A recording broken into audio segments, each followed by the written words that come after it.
أعوذ بالله من الشيطان الرجيم بسم الله الرحمن الرحيم قل أندعو من دون الله ما لا ينفعنا ولا يضرنا ونرد على أعقابنا بعد إذ هدانا الله كالذي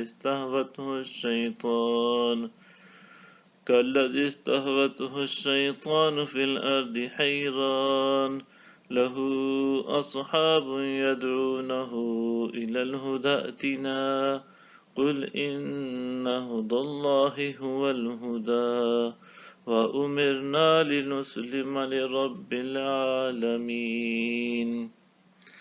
فرما دیجئے کیا ہم اللہ کے سوا ایسی چیز کی عبادت کریں جو ہمیں نہ تو نفع پہنچا سکے اور نہ ہی ہمیں نقصان دے سکے، اور اس کے بعد اللہ نے ہمیں ہدایت دے دی، ہم اس شخص کی طرح اپنے الٹے پاؤں پھر جائیں جسے زمین میں شیطانوں نے راہ بلا کر درماندہ و حیرت زدہ کر دیا ہو، جس کے ساتھی اسے سیدھی راہ کی طرف بلا رہے ہوں کہ ہمارے پاس آ جا۔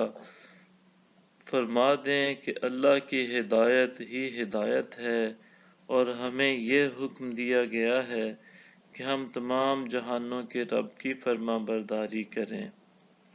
وَأَنْ أَقِيمُوا الصَّلَاةَ وَاتَّقُوهُ وَهُوَ الَّذِي إِلَيْهِ تُحْشَرُونَ، اور یہ کہ تم نماز قائم رکھو اور اس سے ڈرتے رہو، اور وہی اللہ ہے جس کی طرف تم سب جمع کیے جاؤ گے۔ وَهُوَ الَّذِي خَلَقَ السَّمَاوَاتِ وَالْأَرْضَ بِالْحَقِّ وَيَوْمَ يَقُولُ كُن فَيَكُونُ قَوْلُهُ الْحَقُّ وَلَهُ الْمُلْكُ يَوْمَ يُنفَخُ فِي الصُّورِ عَالِمُ الْغَيْبِ وَالشَّهَادَةِ وَهُوَ الْحَكِيمُ الْخَبِيرُ۔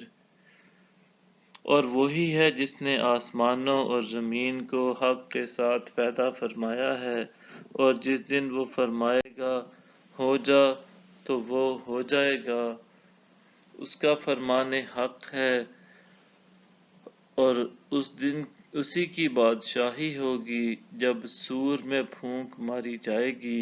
وہی ہر پوشیدہ اور ظاہر کا جاننے والا ہے، اور وہی بڑا حکمت والا خبردار ہے۔